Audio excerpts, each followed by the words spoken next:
শুভ শিলান্যাস হয়ে গেল মহাকাল মহাতীর্থের। নমস্কার, আমি চিন্তা আপনাদের কাঞ্চনজঙ্ঘা সুস্মিল রাজ্যের মুখ্যমন্ত্রী মমতা বন্দ্যোপাধ্যায় এই মুহূর্তে মহাকাল মহাতীর্থের আজ শুভ শিলান্যাস করলেন এবং এক গুচ্ছ প্রকল্প উত্তরবঙ্গবাসীর জন্য কিন্তু দিয়ে গেলেন। এই মুহূর্তে সাফল্য মাননীয় মুখ্যমন্ত্রী মমতা বন্দ্যোপাধ্যায় জানিয়েছেন 216 ফিট উচ্চতা এই মহাকাল মন্দিরে হবে এবং প্রায় 1 লক্ষ যে ভক্তগণ তারা কিন্তু এই মহাকাল মন্দিরে আসতে পারবেন। সর্ববৃহৎ এই মহাকাল মন্দির তৈরি হতে চলেছে, যার শুভ শিলান্যাস হয়ে গেল। আমাদের সাথে রয়েছেন অংশুমান চক্রবর্তী, আমরা তার সাথে কথা বলে ব্যবহার।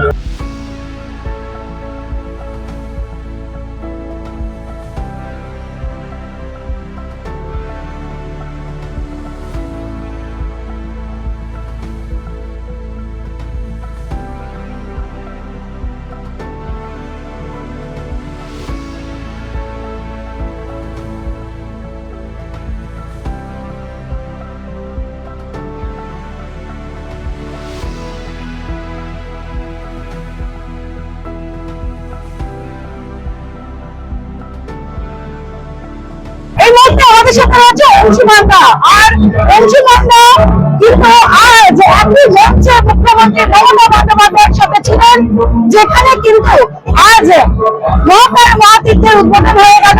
তবে অংশুমানদার থেকে শুনে নেব তিনি কি বলছেন এই বিষয়ে। দাদা, আজ মুখ্যমন্ত্রী মহাকাল মহাতীর্থের শুভ শিলান্যাস করলেন। এটা খুবই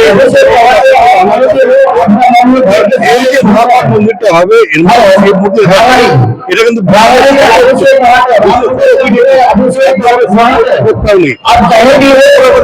শুধু মন্দির নয়, মন্দিরটা হলে ব্যবস্থা সমস্তটাই বদলে যাবে। বিশেষ করে পর্যটন শিল্পে প্রচুর মানুষের এখানে রোজগারের ব্যাপার হবে। এমনি যেহেতু শিলিগুড়ি একটা আমাদের একটা গেটওয়ে বলতে পারি যে টুরিজমের ক্ষেত্রে, এখান থেকে ভুটান, বাংলাদেশ, নেপাল, সিকিম সব জায়গায় যায়, প্রচুর মানুষ সারা বছর আছে। তাদের কাছে আরেকটা বড় দর্শনীয় স্থান হয়ে দাঁড়াবে মহাকাল মন্দির। আমরা অপেক্ষায় থাকবো কবে মহাকাল মন্দিরটা উদ্বোধন হয়। আশা করা যায় যে দ্রুততার সঙ্গে আমরা দীঘার জগন্নাথ দেব মন্দির উদ্বোধনটা দেখলাম, আশা করি খুব দ্রুততার সামনে খুব তাড়াতাড়ি হয়তো কয়েক বছরের মধ্যেই এই মহাকাল মন্দিরটা উদ্বোধন দেখবো। এবং এই মহাকাল মন্দিরটা আমাদের শুধু শিলিগুড়ি বা উত্তরবঙ্গে নয়, গোটা বিশ্বের কাছে আমাদের ভারতবর্ষের একটা গর্বের স্থান হয়ে দাঁড়াবে। দাদা, আপনাকে এখানে কি দায়িত্বে রাখা হয়েছে? এবার আমি একটা ট্রাস্টি বোর্ডের মেম্বার হিসাবে যেটা মহাকাল মন্দিরটা আমাদের হাতে সঁপে দেওয়া জমিটা এবার কিভাবে মন্দিরটা করে পরিকল্পনা করে করা হবে। আপনার নাম?